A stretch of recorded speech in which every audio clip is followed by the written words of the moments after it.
आचार्य चाणक्य ने अपनी कूटनीतियों के दम पर एक साधारण के बालक चंद्रगुप्त को सम्राट बना दिया, साथ ही एक राजा के पूरे वंश का ही नाश कर दिया।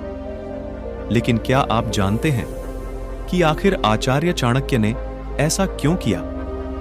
आइए जानते इस कहानी के माध्यम से।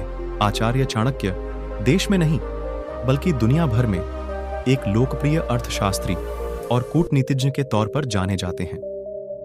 इनकी नीतियों का संग्रह चाणक्य नीति लोगों के बीच काफी प्रसिद्ध है और इसमें दी गई नीतियों का पालन कर कई लोगों ने दुनिया में एक बड़ा मुकाम हासिल किया है। चाणक्य नीति के जरिए आचार्य चाणक्य ने लोगों के जीवन में सफलता पाने और सही गलत के भेद को समझने का तरीका बताया है। सभी जानते हैं कि आचार्य चाणक्य ने नंद वंश का अंत कर एक साधारण से बालक चंद्रगुप्त को मौर्य वंश का सम्राट बनाया था।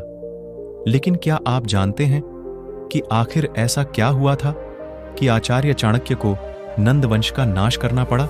आज हम आपके इस सवाल का जवाब लेकर आए हैं। आचार्य चाणक्य को कौटिल्य नाम से भी जाना जाता है और वह चंद्रगुप्त मौर्य के महामंत्री थे। उनका जन्म एक ब्राह्मण परिवार में हुआ था और उनका असली नाम विष्णुगुप्त था।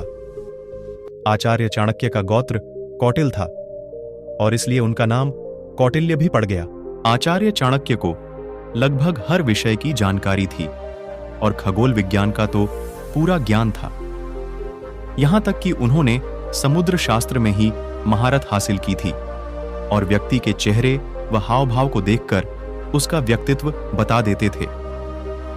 अपने ज्ञान के दम पर आचार्य चाणक्य मगध साम्राज्य में न्यायालय विद्वान बने।